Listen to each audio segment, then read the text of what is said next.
And good day. Thanks for joining us. I am Tamara Scott. We appreciate you tuning in, listening up, being involved, paying attention, making a difference.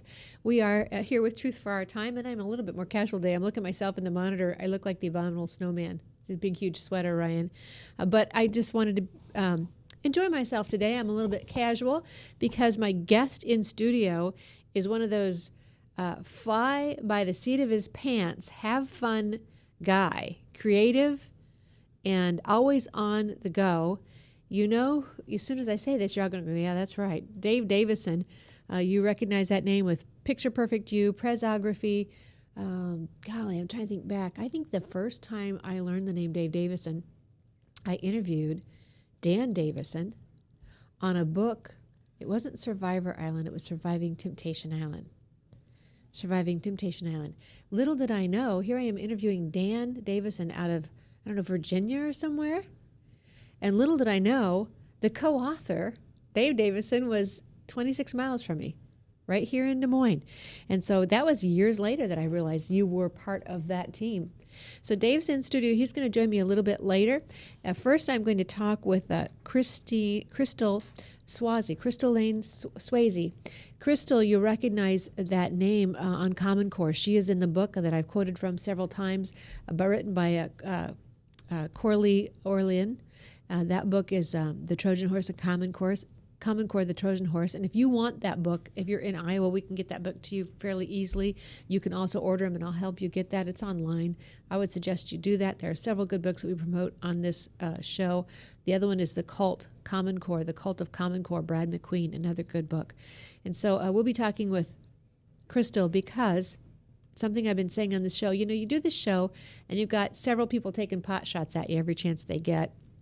And you learn just to ignore those folks. And you try and get good information in the hands of people, and sometimes you think, is anybody else listening? Is it just me in this room talking into the air? And then you also wonder, am I giving people good information? You know, are they plugging it in? Are they truly getting it?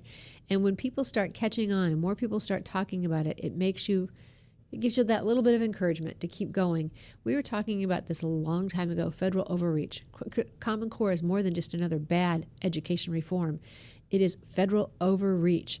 And my guest, Christel Lane Swasey, has been involved in this for some time. I've read her name for years, but I've not had to pronounce it, so I'm going to have to catch myself. She's been involved in this for years early on in the Common Core battle, and we'll be talking with her. But she has written most recently about the overreach where the executive branch, the Department Secretary of Education, and I think this one is judicial. We'll talk about her. We'll talk with that when we bring her on after the break. But phasing out the state authority. They are working to phase out state authority. When we were saying that you will lose local control, I guess they're proving us right. You won't just lose local control. They're phasing out state authority.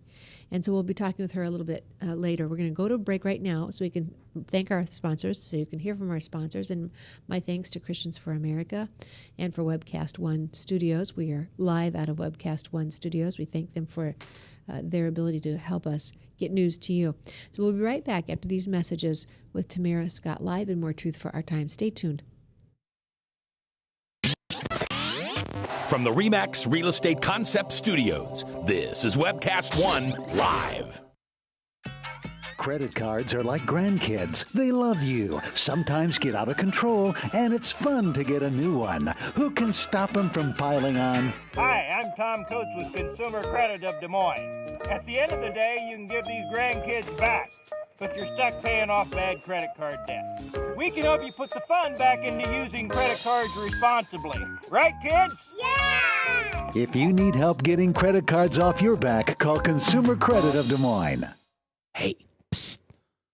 Let me let you in on a little secret. You ready? Always try to do business with people, not places. Especially if you seek honest Christian business people. And when it comes to my car, I really need to trust who's working on it. Now, my family is so blessed. A few years ago, we found a family-owned automobile repair shop that operates as a Christian business also. Open, honest, reliable, trustworthy. It's AMCO on Hickman Road in front of Kmart. and it's a family-owned Christian operating business. This family treats your car as if it was their car. Everything from oil changes to transmission repair and everything in between. So the next time you feel the need to be at peace with your choice of who you can trust with your car, give AMCO on Hickman a chance to serve you. And tell them Max sent you.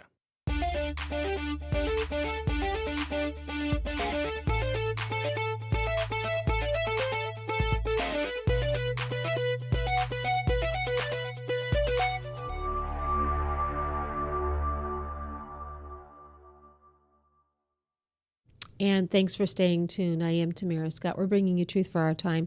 Here's the deal. No matter what the issue is, the topic, if God expects you to live through it, He's directed you how to do it in His Word. And we can always help you find good, honest information and the best way to tackle some of these issues. We're talking today about Common Core, and then we'll have Dave Davidson joining us as well in studio. He is here. We appreciate him taking time out. He's been busy. Dave, have you been flying around the nation? Well, my wings are tired. But no, I have not been flying. I've been around Des Moines lately, pacing myself for this upcoming big presidential election cycle in Iowa. And we're I've been laying low, not like you. We're talking with the founder of Presography, another new word from the Davidson dictionary, Presography, and he is the noted photographer that many want when they come to town, because he doesn't take a bad picture, but he takes a lot of fun and unique pictures that end up all over the nation and the globe, actually. So we'll be talking to him shortly. Christel Lane Swasey has been writing about Common Core, and I want to talk to her. She's got a background in education, so she's very fitting, very qualified to talk about this discussion. What I am going to bring up today is the topic, and Ryan, I don't know if you can put that on our website, because I don't see it. I don't see my chat line today, but if you want to go ahead and post that for our folks, and go ahead and post the other link as well on the, I sent you two links, but let's talk about the first one where the department, I think I just took that one out. It is one of those, going to be one of those fun days. Secretary Ernie Duncan is putting new regulations out. So since I can't seem to talk, I'm just going to bring on the guest and let her talk. Christel, thank you for joining me today. Oh, thanks for having me. It's one of those days I'm having trouble putting words together, so I'll just get the microphone to you right away. But this latest blog that you wrote that I want to talk about, the Federal Secretary of Education's phasing out authority of the states. First off, tell us, how long have you been writing about Common Core? I started writing about Common Core about 2.5 years ago, when some neighbors of mine introduced me to the concept, and the more I studied it, the more alarmed I became, and I thought I should be sharing the things that I'm researching, because chances are other people are not going to be doing this much in-depth research. And so I just started a blog. I called it What is Common Core? And it's just become really big, and I have written so many things on there that sometimes I read things and I can't even remember them, and I'm learning things that I forgot that I knew. I'm glad to hear you say that. I'm not the only one. Yeah. So it's a huge, education reform is just such a monstrous problem right now, and most people don't even know that it even exists. So I'm more than happy to talk about it, write about it, and try to help people understand what's going on. Well, I've quoted you often on this show. Never even having talked to you, I had quoted you often because you are in Orlene Coley's book. I think I said her name wrong earlier, Orlene Coley. She's written the book, The Trojan Horse, and she quotes you as talking about the literature that we will lose 50% of our classics, virtually lose 50% of our classics with the Common Core literature program. Yes, that is one of the alarming things, is that Common Core just arbitrarily follows the vision of David Coleman, who wrote the English Language Arts Standards, and he just feels that informational text belongs in the English classroom, and that there shouldn't be as much emphasis placed on imaginative literature or classic literature. So whether you agree or disagree with that, it's been a huge fight in this nation. I completely disagree, but I think a more important issue than that argument is the fact that we don't get a say in these standards, because they are copyrighted by the National Governors Association and the Council of Chief State School Officers. And so those who are governed by these new standards don't get to amend them. They don't get to change them. And whether or not they're good is not as important as who controls them. And that's why I call Common Core unconstitutional, because the people who are governed by them don't get to have a say. So that's that is alarming to me. Great point, because every so often we do hear from somebody who wants to promote something they like about Common Core. And you're absolutely right. Like it or dislike it, the control needs to be with the local community, at least with the states. And we lose that with the Common Core. And Christel, thank you for agreeing to come back and spend more time with me on a whole show. But today we're going to talk briefly about this latest move. This is fairly straightforward and fairly bold, extremely bold. The executive branch is, did they say they're going to phase out the authority of the states, or did you just pick that up out of their latest executive order? Well, if you go to, I have the link on my blog, but you could even just Google the words, to phase out the authority of states to define modified academic achievement standards and develop alternate assessments based on those modified academic achievement standards in order to satisfy ESEA accountability requirements. Then it says the amendments will permit as a transitional measure states that meet certain criteria to continue to administer alternate assessments for a limited period of time. So they actually use, in these new regulations that just came out of the White House, Secretary of Education Arne Duncan's section of the White House, they're actually saying we are going to phase out the authority of states. And in plain English, they want to phase out the authority of states to decide what special ed kids will learn and how they'll be tested. And so I've had some people saying, well, who cares? That's just the special ed kids. That's a small segment. Well, I say I absolutely care. What difference does it make if they want to phase out how we test our special needs children versus how we test all the other children? A child is a child, and local control and freedom is local control and freedom. And I just find it alarming that they're so bold that they would actually use the phrase phasing out the authority of states and saying that certain states, if you meet criteria set out by the Department of Education for a limited period of time, will let you do your own assessments for these kids. But pretty soon we're going to tell you exactly how to test the special needs children. And it's just outrageous that this is happening and that so few people know about it and that so few people are fighting it. The exact same phrase, phasing out, also comes in the Obama's Connect Ed initiative. If you go to the White House and read that Connect Ed fact sheet, they are saying that they're so enamored with technology, and of course we all agree that technology is a wonderful thing, but the way that they're using it, they're actually phasing out textbooks. They say that America is behind. We need to be like South Korea. South Korea will have phased out all textbooks for their school system by 2016, and they act as if that's something that we should aspire to in America. So I just feel like the phasing out of everything that's good and replacing it with whatever Obama and Secretary Duncan feel is good, really at the very worst, it's completely unconstitutional. And I appreciate you talking about that. And we have been talking about the phasing out of textbooks here on this show. Gosh, I think back in 2008, 2 studios ago, we were talking about that. So you're absolutely right that it's several things working together. When I hear you talking about the White House labeling, and they're not the only ones who do it, but to set people in groups and to label certain segments of people, special needs, we've kind of all become comfortable with that to our demise, I think, because even as a special ed student, that's my phone. I have to apologize. You'd think I'd learn and shut it off. Davidson's laughing at me over here.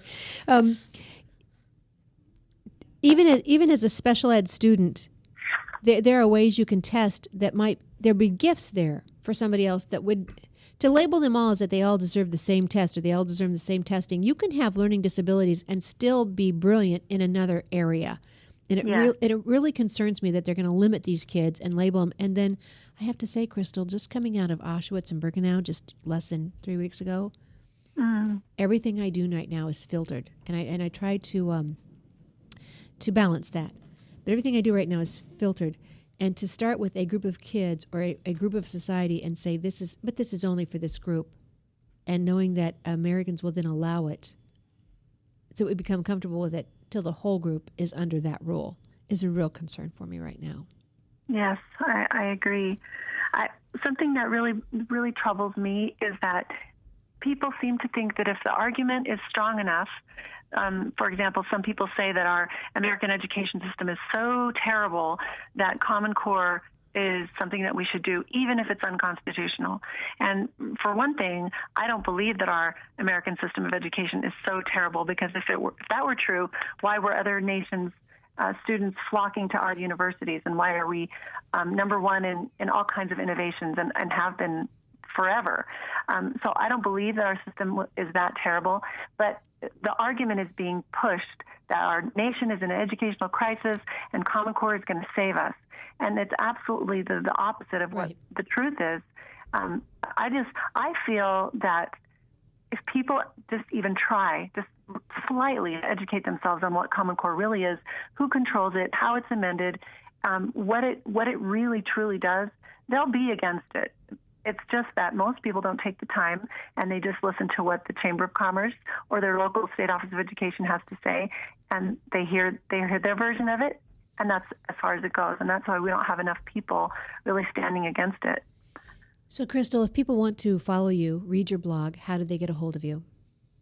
The blog is whatiscommoncore.wordpress.com, and I usually tweet just whatever I've been blogging about. And also Utahns Against Common Core is another place where I do a lot of writing. And I just hope that people will take the time to really study these things and to find out for themselves by looking at the original source documents what's really going on to education and how it will affect our children and our freedom.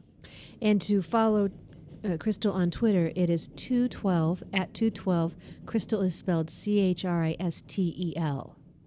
Yes. 212 Christel. Christel, thank you for taking time out just to update us on this latest overreach and unconstitutional grab. And I do appreciate the fact we'll plan on doing a show with you in January. Thank you. You have a blessed holiday. You too. Bye-bye. Thanks. All right. That's Christel Lane Swasey, Swasey.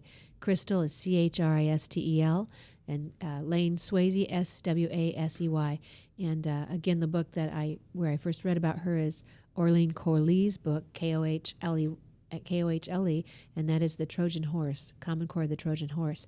So there are so many things in that conversation I want to trail off on, but I'm going to curb myself. I'm going to be disciplined because I have in studio a genius. And when you have somebody in the studio like this, you lend them the time when you have them.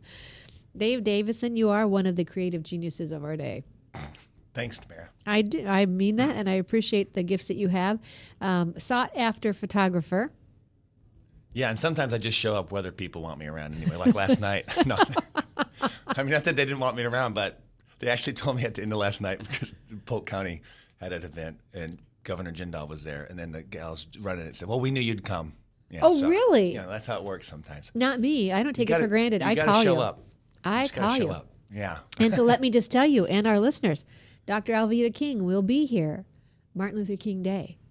Okay. Her idea to come to Des Moines. And this was before Ferguson. She and I connected at an event in Memphis, Tennessee, walking through the Civil Rights Museum. I was so taken by the fact that she was not bitter, angry, not entitlement, as she was showing us, the situations and the circumstances where, her uncle had marched, her dad had marched, her uncle was killed, her dad was killed. Mm-hmm. She was imprisoned as a young 17-year-old. Wow. She's not bitter. She's not angry. She's very sweet. Of course, she was at the Family Leadership Summit this fall, and she was just so sweet backstage. And so it sounds like maybe it's another event I'll show up to, one way or another. That's what I'm just telling you. Tuck it somewhere. Put it in your cap because we'd like to see you show up at that one. I mean, you can tell me right out and out. I mean, some events, they expect me to be there. So, hey, I mean, I work that way too. So tell us what else you're doing, because you're all over. You're busy, and I know you've got a lot of projects under your hat, and I think you probably work on several at the same time. Yes, I do. I can tell you a little bit about me real quick by a couple of numbers. Yeah, we probably should talk about who you are. It's been 25 years this month where I met my wife, Joan, on the mission field, and we have 8 kids, 3 of which we had the regular way and 5 of which by the phone, meaning through the foster care system. But 7 years ago this month, Tamara, my brother, who you mentioned before, we've written books together, and I was doing wedding photography, still do, and he's hounding me to go see this guy, Huckabee, okay, in the Iowa caucus. And I got to tell you, Tamara, I'm a regular citizen at the time. December 2007, I didn't care at all. He kept hounding me. I go, look, okay, I'll go to one, and you got to get off my back. And I went to this event. Long story short, I felt God just call me to get into politics and to use my camera. I thought, here's a guy, Mike Huckabee, a godly leader. I didn't know that could be possible. Same thing when I met my wife. I didn't know there's a correlation here, I guess. I didn't know God made women like that. She's handing out gospel tracts. I didn't know God made, maybe all politicians aren't these evil people, these deceiving people. And when I submerged myself into politics, as the last 7 years, as I was saying, I've learned that there's a lot of great people.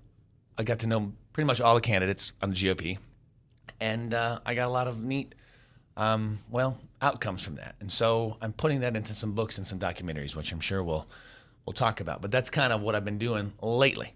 How many books have you written? I thought you might be asking me that. I'll answer it this way. I'm not sure. I think I've done just under 20 in the marketplace with other publishers, but self-publishing, it's several dozen. So what I've done, Tamara, is I've taken a complete inventory of my ideas, and I have a 100-book goal. And I'm just under 50 on doing that with the PDFs and the ebooks on Amazon. So I have a 100-book goal. I've done about 50, and about almost half of those have been with regular publishers. But I like to do it so no one edits me too much. You're not censoring much here. No. Nope. I need editing. Delay. I need editing, but there's not even a delay. People can't keep up with me. So next year, what'll happen is, you remember the Bush-isms book, Tamara? Yeah. Okay, and it was the quotes that, whether they were, taken out of context or not, they made George Bush look bad, and he didn't need the help sometimes. And so what I did with Huckabee, and I'm doing with other candidates, is next year is doing an ism series where there's a photo, I call them a quoto photo, and they're a good quote about them, and they'll be in some books. So the top 6 candidates next year during the race, I'll have isms books on them. That's a deal. That will not necessarily hurt them, or no, it's positive quotes, right? And New Leaf Press out of Arkansas, who I actually did the Surviving Temptation Island book years ago. I actually met with them. We went down there for the Duggar wedding, and we kind of got back together. Let's do this project amongst others. And so I'll be working with some publishers again because I need their help. I can't, they're going to keep up with me this time. Good luck to them. So I'm designing a lot of quoto photos. And you can see some of those at Presography, which is Prezography. I don't know how to spell ography, so Prezography.com. How do you come up with all these words, Dave Davidson? Because there are several things like that you just throw together and they work and they're excellent. I appreciate that. Well, I like branding, and Prezography was born out of the fact that at a certain point, well, what do I call myself when I do political photography? So, and that was a term that was friendly for all the candidates, not just Huckabee. So I end up doing Cruzisms and even Trumpisms and all these isms to tell a short story, because we're such a soundbite world right now. Unfortunately, right? yes. And so you see the picture and you see the quote, and maybe that image helps to tell the quote, and sometimes that might swing a vote. I like to be a vote raiser, and I like to raise other vote raisers, because it's not always just money. Absolutely. I've worked on a lot of campaigns the last 7 years, and I've worked on some with you. We've been on bus rides together. Yes. Several bus tours. Yes. And okay, but you're right. It's not just the money. I mean, we have several great, and it's usually not, in my opinion, the best candidate that has the most money. Now, maybe that will happen in the next race, and I'll be delighted.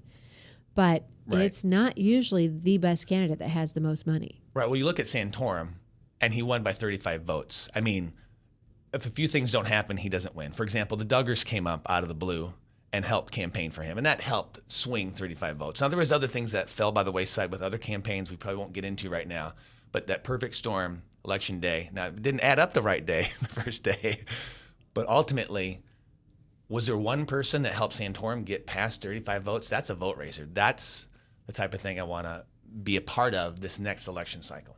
All right. So I'm talking with Dave Davidson. If people want to know who you are and find you, how do they do that? Well, I have the Twitters and the Facebooks, Dave Davidson, and the domain names. But for presidential photography, Presography, and probably what we'll talk about next is the documentary Shooting the President, and then another big surprise I have for you. So shootingthepresident.com, you can see the trailer. If you want to see me dance on a golf court, photographing presidential candidates, shootingthepresident.com is worth 2 minutes. I'd say just turn the radio off right now and watch it. I'm sorry. Curious, we just lost are we going to get into trouble just like the movie The Interview that is now under censorship and well, that's a whole nother story. Shooting the president is, of course, I'm a shooter. I take what I know. Yeah. So it's not guns, folks. It's a story of a tall, crazy guy shooting presidential Dave Davidson. You probably just put us on every watch list out there if we weren't already. Well, we're going to take a break. When we come back, we're going to talk about shooting the president. As Dave quote Davidson, unquote asterisk. Dave Davidson does. And so we'll be talking about that when we come back, but we will give our sponsors a chance to talk to you as well. Thanks for staying tuned. And it's also Christmas time. I want you to be thinking about your plans for Christmas. If you're hoping for that one Kodak moment, that one special day, that making wonderful memories, I think about this. You won't have one perfect day if you're not working at it 364 days a year. You can't just have it the one day. So be thinking about your family, be thinking about relationships, and be thinking about your own heart and what you can do to make those good, well, and pleasant. And we may do a show on this yet next week. Be tuned, be watching, because we may do a show on helping families cope and overcome the loss of someone, but get past some of just those uncomfortable, awkward moments we have as families. It's called growing pains. It doesn't mean you're dysfunctional. It doesn't mean you can't get along and have a great time 3 months down the road. Sometimes you just need to work things out in the moment. And so we'll be talking about that maybe next week. But I want you to be thinking about it, praying about it in your own heart. What can you do to make the holidays more pleasant for those around you and those people God put in your life to love? We'll be right back after these messages. From the RE/MAX Real Estate Concept Studios, this is Webcast One Live. I'm Brian Leach, owner of Service Legends, and my position is Chief Talent Officer. I'm Nicholas Wonderscheid. I am Bernie Homs, And I'm the Service Manager. Marketing Director and Client Relations Manager. Everything that we do is about ensuring that we exceed your expectations. Our clients are important to us. 100% satisfaction. We're not just focused on heating and cooling. That's the easiest part of our job, actually, is fixing furnaces and air conditioners. Everyone that we come in touch with, we want to improve lives. Bottom line is, we've got our installation guarantees, 25% energy savings guarantee, comfort guarantee, temperature selection guarantee, property protection guarantee. 100% satisfaction guaranteed. Fixed rate or it's free. All of those guarantees are backed up with a 100% money-back guarantee to hold ourselves accountable to making sure that you get what you're after. Just fixing the problem today. If they have another problem 5 days down the road, it's still fixed rate or it's free. We use what's called straightforward pricing. Our technicians are going to give you an exact to-the-penny price on what it's going to take before they move forward with any repair. That way you know what to expect. It's the same price every day. No surprises. If you get off work at 5 o'clock in the afternoon, you come home, you realize that, oh, my furnace is broken. Now you need to call somebody out that night. You shouldn't have to pay more for that. We're guaranteeing service 24/7. We run afternoons, evenings, nights, weekends. We're staffed to work that. Phone rings at 3 in the morning. You'll get one of our representatives answering the phone every time. We're not sending you out to Timbuktu in some call center. It's our Service Legend team members, our mission control team. I'll take a call anytime. And then they answer the phones the same way during the day as they do at night. It's a great day at your service company. How can we make you smile? That's the only way to provide true 24-hour service. When you're able to let somebody actually live in their home safely when they weren't able to do that before, where they don't have to stay up at night and worry about, is the heat going to come back on? Are we going to freeze the pipes? Is the baby in the room next door going to be sick because they got too cold? When you're able to help somebody overcome challenges like that, that's impacting a life. That makes a difference. I get goosebumps thinking about it. I love the team. I love the people that I work with. We have fun, but we work hard. I call them my ambassadors of legendary service. If you could just envision what that is, that's who we're sending to your home. They literally will call in, pick up the phone and call and say, hey, I want to talk to your manager. And I get on the phone, they're like, that technician that was at my house was the greatest technician ever. That's cool to me. We want to brighten people's days. Every person that we have going into the house has gone through an extensive background check. Drug testing, we have a very thorough interview process that 1 out of 140 people make it through. If we promise you something, that's what you're going to get, no matter what. We're here when you need us to protect the safety and comfort of your family. If you're not happy, we're gonna make it right. If we're willing to put 100% money back guarantee on what we do, what type of work do you think we do? Give us a call. We're there for you 24/7, 365 days a year. Enough said. Hi, this is Tamara Scott. We're talking politics. Did you just hear the word unfair advantage? That's another great name for a movie. We're talking with Dave Davidson. You will recognize his name with Presography. Would you be the founder, the owner of Presography? Would that be the way to describe you? The creator, the creative Button pusher. force? The Yes. creative force? I push buttons a lot. The sniper. He's the sniper behind Photo the- sniper. I like that. Polite presidential paparazzi, I prefer.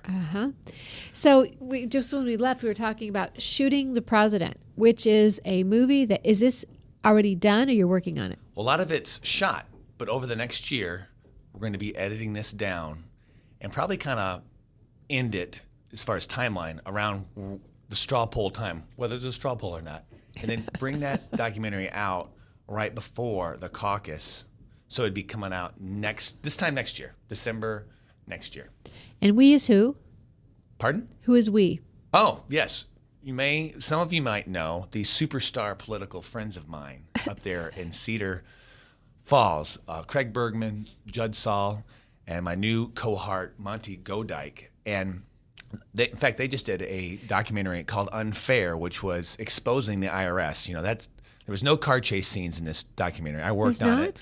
There was no making out, but it was Did you blow anything up? But they really upset the IRS. And see, documentaries are a tool, Tamara, and that vote raisers can use to influence others. Like, hey, here's an issue. Well, watch this. You were just asking me about the caucus film, which another filmmaker, A.J. Schnock, did. And that tells a story about the caucuses.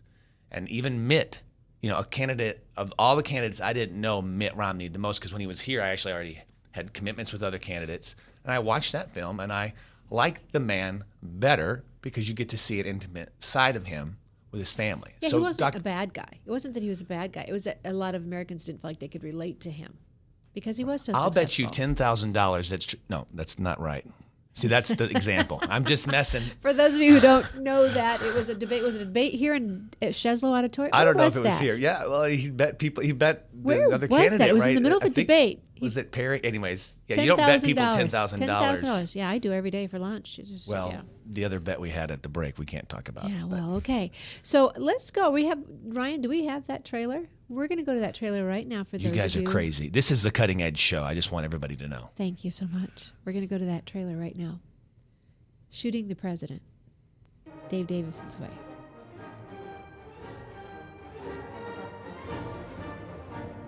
Iowa. If you vote, they will come. The spotlight is on Iowa. They are the presidential candidates who every 4 years launch newfound White households, attracting press, pundits, consultants, and cronies. The Iowa caucus is first in the nation, for good reason, and it should be. My name is Dave Davidson. I'm a photographer and author, living in Iowa with my hot wife and our gobs of kids. You may notice I'm a little tall, so I'd like to share with you my perspective. The past 2 Iowa caucuses inspired underdog victories like no other. And I was there behind the scenes, capturing the candidates like a polite presidential paparazzi. I was there in 2008 when Barack Obama upset Hillary Clinton and Mike Huckabee defeated Mitt Romney. That tie was a gift given to me by Mitt Romney. Irony of ironies, I was wearing it the night of the caucus. And you 4 just years ago. realized it. And all along the 2012 campaign trail of coffee shops, debates, heartaches, and handshakes. When Minnesotans, Michelle Bachmann and Tim Pawlenty bet all their chips on the Iowa straw poll. Tough luck, Charlie. When Newt Gingrich and Herman Cain shared days in the spotlight. Pepperoni, Italian sausage, and a lot of cheese. When Texans Ron Paul and Rick Perry campaigned on their own terms. When Mike Huckabee and Sarah Palin flirted with joining the race. And of course, when Rick Santorum edged out Mitt Romney. Great! With 2016 fast approaching, we look at the key players, the plot backdrops, and the rare glimpses influencing and foreshadowing the next presidential election. These are the inside stories from Iowa insiders you won't find anywhere else. You can't find anywhere else. Google it today. Google what? It? Google it? Here behind the scenes. Really, you're good at that. Appreciate it. Through my lens. Politics, politics, politics. Shooting the president. This is awesome. Did he win you over? Almost. Almost. Okay. Shooting the president, Dave Davidson. It's always fun to see that. Good memories. And so you've joined, stuff. you mentioned Monty, but you said his name differently than I do. How do you pronounce his last name? Godike. That's not the right way. Is that the I right have way? a text message right here that says it. That's the right way. Yes. Because I call him Monty. He's the full Monty. Now, he was starting to do recently a film on Rand Paul. Yes, he was, right. And we started kind of hanging out, and we're two tall guys in the back of the room, although I don't know, you've probably seen me ninja through the... I've seen you from the sit really rafters. close up. You're kind of important. You're a big deal. And I have to ninja through, and I see you and Lowell, your husband, and I'm like high-fiving you down there. Anyways, I digress. But Monty and I are now working on a new film that would come after this Shooting the President, which would come out strategery. Remember, we're talking strategery here. Jeb Bush's brother, right? Uh-huh. Right? Okay, you've heard this name. I've heard this name. How about a movie that comes out about the nominee, right before the election, called The Nominee movie? And no matter who it is, you'll be ready because We'll have all footage. this footage. It'll be a film about, coming out like in September of 2016, okay? And it'll be about this person, who they are, how'd they get there. And we'll have all this footage, and we'll probably stop maybe the story around the convention time there in Cleveland and then tie a bow around that.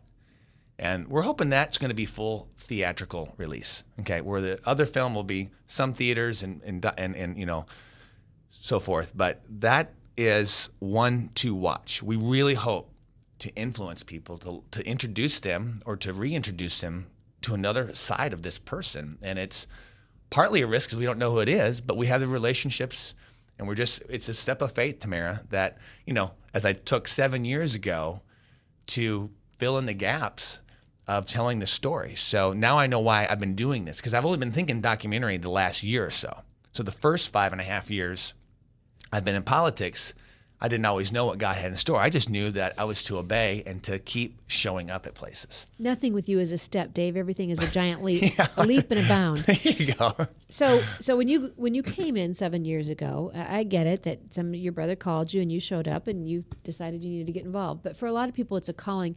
What is it that you hope to accomplish with these? You talked about vote raisers, but just vote rate. You just want to get the vote out. Is it why? What's your calling? What's your purpose? When you do, these documentaries will be about the process in Iowa, like shooting the president, and then the nominee will be about that person. But yeah, people need to vote, but they also I want to just kind of demystify the whole, fundraising obviously is important, but what does money go into ultimately than to do things, than to influence a vote?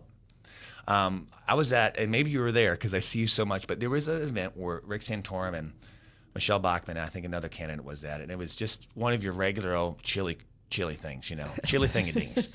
And I remember this guy saying, I think to Rick Santorum at the time, if you go farther at the time, he said, I would like to donate he'd like to do some catering, okay? And that was his way of leveraging his influence for a particular cause. And you get a lot of calls from the Ron Paul campaign when you live in Iowa, bless their heart. And I remember them saying that, hey, if you come in and do some calling, we'll give you a free haircut. And I'm thinking, yes, someone had donated hair cutting. That's what they could give, Tamara. I have besides being tall, which can help, I don't know, maybe not as much. You get better photos than I do. That's true. I have the back of everybody else's head. I have a camera, and I've written things, and I've put, it's like, how can God use Dave Davidson? But really, when people see these movies, how can they get involved? You talked about Common Core before and these issues. This woman you had on your show before, she just started writing on a thing called Twitter, okay? People need to get involved. We can't just sit back and just let Tamara Scott be on the radio and then this person do this. We all can vote raise. It might just be getting a few people to the voting booth and tell them why you think a certain way. Well, why do you think a certain way? Well, watch a documentary and that's a tool for you to understand things better. Well, you're talking about vote raising, and I would say voice raising. Everybody needs to raise their voice. Maybe that's written pen. Maybe that isn't the haircut way, but somehow you're helping out and raising a voice. Maybe it's not yours. Maybe you're not even comfortable being out front or talking publicly, but you're raising a voice. So it's not just vote raisers. It's raising the voice of those you want to have heard, the opinions you want out there. People share this on Facebook. You put a quote up. I call them quote photos, but we all see these graphics of maybe a candidate with a quote or some cause. Are they memes? Memes, right. Okay. I design them slightly different, but the point is people see that and then they share it. Right. And then the Twitter, and we're all influencers. You are the tool. You are the tool for this generation as far as getting the message out there. We talked about sound bites. I think we probably should come up with a new word for it because it's not just a sound bite. That what was the 7-second thing we used to allow people on mainstream media. Right. But now it's a flashpoint on a screen, whether it's Instagram. Yeah, one quote, one image sometimes can help swing a vote or take someone complacent to at least get in the game. I mean, I got into politics on a dare. I'm sitting there designing wedding pictures, and I'm telling my own brother, get lost, be quiet, shut up, you're bothering me. I got some deadlines, okay? And so I know how it's like to go from, in the frying pan, and I didn't know what God had in store for me, but I didn't need to know at that time, okay? I just needed to get involved. And the way I got involved was starting to show up. It might mean something else to somebody else. It might just mean watching documentaries and starting reading some books and adding some people on Facebook that normally you wouldn't let them influence you. There's no reason to be not informed this day and age with this biased media. There's a lot of great websites and Right. And so it's not just listening to the TV, the three main channels that have talked to us forever, or even the cable shows that we have great recognition. Right. It's getting good information. And you said getting the right information. And I would say, how do you do that? The Bible would tell you, test it with the Word. There has to be a plumb line. And I said it earlier in the show, but having returned from Birkenau and Auschwitz, it's really difficult not to bring that up constantly, not to consistently. You have a new filter, you said. I feel everything is filtered through that. Right. Let me tell you, I fell a couple weeks ago. It was one of those falls. I bounced pretty well. I'm thankful that if God didn't give me grace, He lets me bounce well. You had a physical fall. Oh, yeah. I bounce really well most times. But this particular time, I was going down steps in heels, and that wasn't the problem. But when I went down, everything, I was kind of caught on things, legs going opposite directions. And I was in pain. So you have to kind of collect yourself to even figure out what might be broken before you try to stand on it. You were in pain because you hit something, not because you were floating, right? I hit. Okay. I hit. And so while I was sitting there going, trying to feel if that limb was still attached and okay and could I move it, I realized I had just learned this in Auschwitz. Had I been in that camp and fallen like that, they would shoot you. They didn't give you a chance to recover. They didn't help you up. They just shot you. And I just thought, can you imagine how quickly your life would be changed? How quickly, well, obviously, that sounds, obviously life has changed. But I'm just saying, had I been born in a different time, a different area, and not had the choices and the chances that I get here in America, one fall and you'd be doomed. You'd be gone. Even for those who survived the camps, and we know that those are rare. Those people, I didn't realize that no one really survived past 3 months. One man did because he could speak German and they could use him to translate. Use him, yeah. But other than that, and that would be misusing him, because there's nothing wrong with using somebody's talents or utilizing somebody's talents, but to misuse him. Right. So I can't help but putting things through that filter. So now more than ever, we have to know the information we're getting, that it's sound, that it's solid, and you have to do your due diligence as a voter. You can't just say, "Oh yeah, I guess I'll go." Don't just watch what is fed to you like on an ad. Take that in consideration because it may or may not be true. There's only 2 choices. A lot of ads, believe it or not, they're untrue. Okay, and so you got to get your news from several different sources. I wish it were just the ads that were untrue. Right. It's now the headlines that are written in a way to change opinion. The story can't even back up the headline, but they write it that way. Oh, yes. I'm familiar with the Obama administration. I'm talking media, too. Oh, well, yeah, like I said, I am familiar with the Obama administration. Say it again. It's the same punchline. This is why I like what you're doing. Because for those people who don't want to read, which is, frankly, most people anymore, they don't want to read. They want to look. They want a quick glimpse. So you need to come up with a new Dave Davidson term for a quick glimpse, because that's all people give you anymore. Okay. But you're still reaching out to that younger group and getting truth. You're at least making them think. You're provoking thought.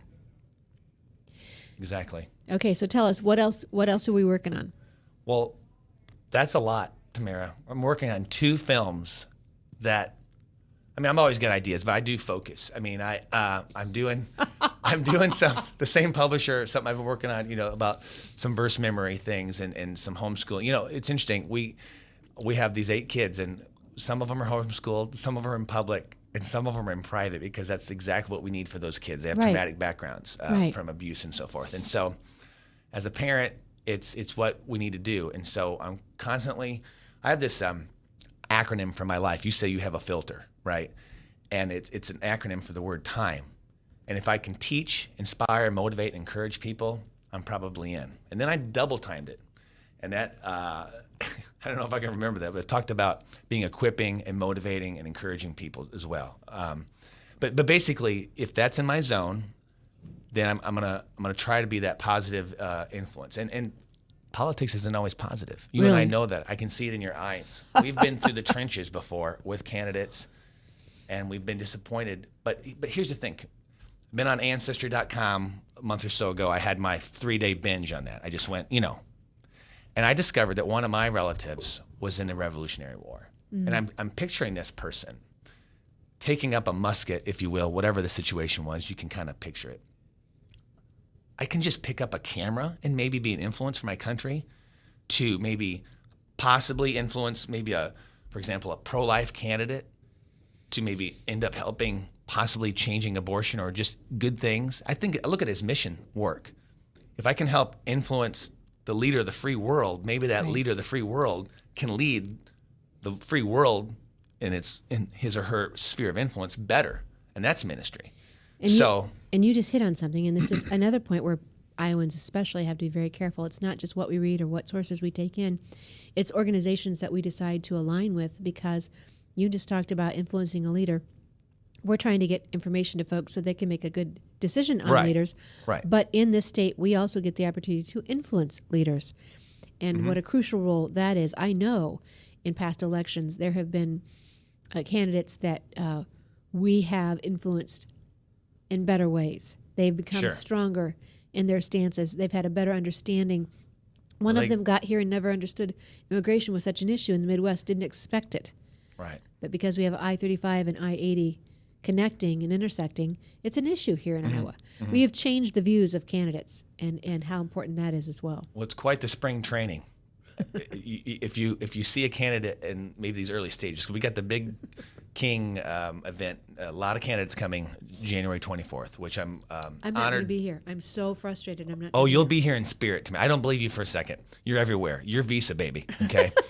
But you got a lot of candidates coming in, and then that sets a whole new mode. It's a different field after that, just by their speeches and the reaction. And then, that's a lot of attention. So I'm so pleased he's doing that. It's already sold out, I think.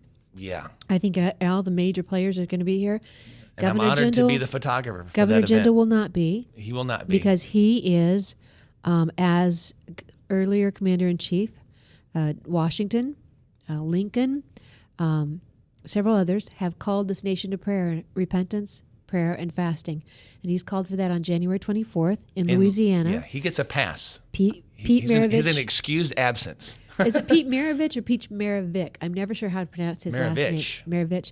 And who was a believer as well. And it's going to be in the Pete Maravich Assembly Center, seats 12,000. You can get your tickets. You can get on Facebook and do a search for The Response USA, and get information on that. But he wants as many people to come as possible. That's in Louisiana. In Louisiana. But in Hoyt-Sherman. In Iowa. That's already sold out. So who knows how they'll, Citizens United, no doubt, will spread that word. Is there some website people can get information on that? Yeah, it's called Google. And then you type in King January 24th. I'm serious. That's how I find it every time. That's it? Yeah, because you got, I think, if I'm not mistaken, you got Christie coming, you got Palin coming, you got Trump coming, Cruz, Santorum, Huckabee. And it's sold out. Bush is invited. I mean, it's all coming together. It's sold out. And you got other speakers that aren't running in and I don't want to mispronounce their names. It's the pronunciation show. So when people talk about Iowa being the first in the nation, and sometimes with a little, I think, envy, other states would like to have that. I hope people understand that while you're still recovering from Christmas and enjoying maybe the winter sports, going skiing, Iowans will once again be in a building listening to speaker after speaker after last speaker. night with Governor Jindal. I'm just saying, I saw you there last night, Tamara. And we're taking time out because we're doing our due diligence. Right. We take it serious. Right. Because if we go to say something later, and if you have a perspective on it, you're not just pulling that out from what you believed a year ago. It's liquid. You got your character and your standards. I'm talking about you. And then you got that as National Committee woman. You are everywhere, and you're doing a great job, by the way. Ryan, save this clip. Yeah, she's We'll she's save that Visa. little clip. Now, can Visa be a sponsor, maybe? They got a nice, but you are everywhere. I know if I'm at the right spot if I see you in Lowell. Thank you. I appreciate that very much. All right, so we're going to wrap this up pretty soon. So what else do you want our listeners to know about Dave Davidson and the movies that you're doing, or where they need to be watching for you? Well, we are raising money for both films. And so, just fling me the bucks. Just bring me the bling. Is that right? Is that the right way to pitch people? And I don't want to think touch so. on that because that totally was really kidding. well done. I'm like a rapper, But there's we see that, legitimate but we fundraising going on right It's now. you just used the word legitimate because in Hollywood, because people think this is a hometown movie, this is a small time thing, but in Hollywood they do the same thing. They raise money, maybe not with just the finesse that you just did it right there, but they raise the money for their shows. And so you need money here. So somebody who has that, and we've talked earlier about how people can help. You talked about being a vote raiser however you can, whether it's haircuts. So maybe somebody out there has the ability to raise some funds or put you in front of people who can help you raise the funds. Yes. They can find This me. could be their way, their gift of Yes. making sure that words, that truth, that honesty hits the screen. Right. And with funding a film, when you're an investor, think about it. When that makes profit, you actually get a return. Other political things don't get a return. Maybe you get a moral return, hopefully. And so it's new to me to raise money for a bigger project, but I'm not here to swing for singles. We want to hit home runs with these films. We want to really influence tens of thousands and hundreds of thousands of people, okay? And so, yeah, we need money. We need prayers. And if I'm taking your picture, smile. Or, come on. Work with me, people. Work with me. If you ever need a photographer for anything, I don't care what it is, he will break the ice and he will make people comfortable and he will get great shots. If you ever need a photographer, you need to call Dave Davidson. So, Dave Davidson, around your dinner table, does your family sit around the dinner table? We do as much as we can. Sometimes I hover, Tamara, because it's stressful. And so so we do sit together. It's great. We have our son back. We got 8 kids, 18 to 5. And then we've had some other foster kids. And so we've got hearts for them too. And so we don't know where God will end that journey. We don't limit God, but that's where we're holding fast at 8. But when I started politics, we just had the 3. So all these other 5 kids that came by phone came during this political time. In fact, I'll just say this last memory was during the first caucus in 2012, actually, the second one. I wanted all the kids there, but we just got a little baby, foster baby. I'm thinking, how can we all have everyone? Because I got to work the event.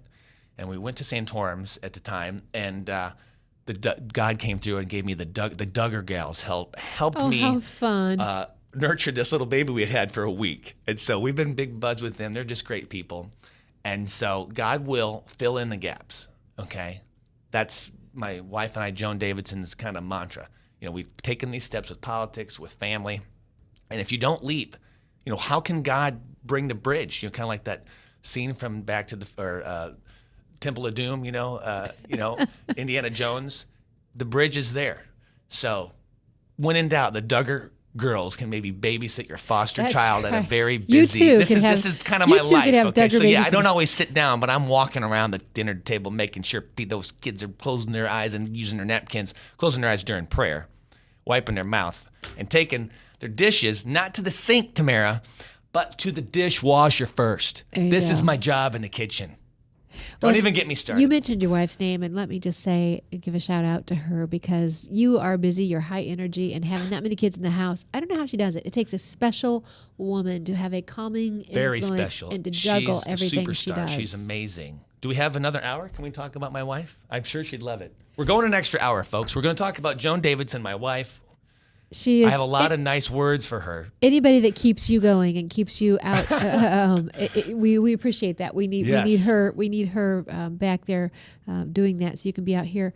4 minutes left. Christmas coming up. Mm-hmm. What would you say to? Because so you have family, you have foster kids, you have every scenario possible. So you want me to cry? This is great. Let's hit all the emotions. No. And you've now adopted kids too, right? Mm-hmm. So you've been through all the facets. What would you say? So families out there that, and maybe I really should have you come back and do a show on this, because there's so many families out there that are just struggling. Holidays are not the pleasant, wonderful thing for everyone that we think they should be. Right. Yeah, I love Christmas, Tamara. My brother and I have written a couple Christmas books, and the theme that I hit, that God gave me last year as I was going through a tough time missing one of the foster kids we had for a year and a half, and then we didn't see this little baby, okay? And we're still trying to see this little baby. It was hard, but I identify with the people who were having that tough time during the holidays. And the two words came to me was stay merry. And that's an intentional choice to try to trust God even when things aren't going your way. And once again, this Christmas, I have to do the same thing. I'm still missing this child I met at 3, the same one that Duggars held, okay? I met this girl, and I told her I'd be her dad. And now she's with the meth mom, okay? And that's fine. I want to be in her life. It's hard because I can't just foster care. Some people say, well, how could you do that? Could you do that? I could never do that. Well, you know what? I'd do it a million times over. Give me a break on the excuses, okay? You have a nice home, you have a nice marriage, and you have an extra room, and you're not doing such and such foster. Give me a break. We'll do a show on the 100 excuses, and I'll squash every one of them. I've been the most broken-hearted guy over this stuff, and I do it a million times over, okay? We got a lot of love. We got a lot of dysfunction in our house. We've added a lot of dysfunction, and it makes for very good conversation. Come on, folks. You think your family's dysfunctional at Thanksgiving? I will see that dysfunction and add you some trauma, some trauma kids. But back to Christmas, I'll just say that you have to choose it, okay? You got the Christmas spirit is the Holy Spirit. Long story short, it's when you see these clues that remind you of childhood, you remember here's now a time that God can actually speak to you. You've finally opened presents, you've finally done this, and you can maybe receive some of God's love that you've been putting out. You've been so busy all year. It finally settles on you. The Christmas spirit is God working and trying to catch your attention. So try to stay merry. Some of the struggles you have are because God's allowed that. He's sovereign. Secondly, he's trying to bless you and bring you to his son. So that's a quick way to say Christmas, but man, it's tough for people. And so we just pray that your listeners, if they're having a tough time, welcome to the club. Intentionally try to maybe be generous or keep your spirits up, because not every Christmas is going to be like that. I'm going to have 2 rough ones in a row, but I got plenty to be thankful for. And I'll just try to be faithful and try to love others during this time, even though I might be hurting a little bit. And I think you hit on something, Dave. The people who are unhappy, who are miserable, and it doesn't always have to do with your outside exterior circumstances. Sometimes there's just an unsettling in the heart. But if you'll take your mind, your eyes off yourself, if you'll think about somebody else's predicament, what somebody else may be doing, and especially when you think everybody else around you has it just swell. They may just have every picture-perfect life. No, they're from faking the outside. it. They're wearing. You got a nice sweater, but behind those Christmas crazy sweaters, there's some crazy going on, folks. Diagnose it. but it may not even be that they're faking it, but everybody has their hurts. Everybody has their issues to deal with, and so understand that if you take eyes off yourself and put them on somebody else. We like to ring the bell at Christmas. It's a great way to get your kids just to see all the things that are out there, all the things that are happening. But we're out of time. We'll have to talk about that another time. But Dave Davidson, thank you for joining me. Thank you. For those of you out there listening, I do want you to focus on Christmas. It is a choice. He's absolutely right. Decide this day whom you'll serve. Decide this day stay merry. How pleasant you'll be while you're doing it. And stay merry, M-E-R-R-Y. That's right. As we honor M-A-R-Y and the Son that she gave us. But yes, all Jesus. Right. Yep. We've given you a lot to think about. I hope that you enjoy this Christmas spirit. But above all, like Dave said, use your gift for the Lord. See what you can do to make a difference in your community, because we have some very pressing issues that we need to deal with as a country, as a community, as a church, as a body. And be encouraged. Never be complacent.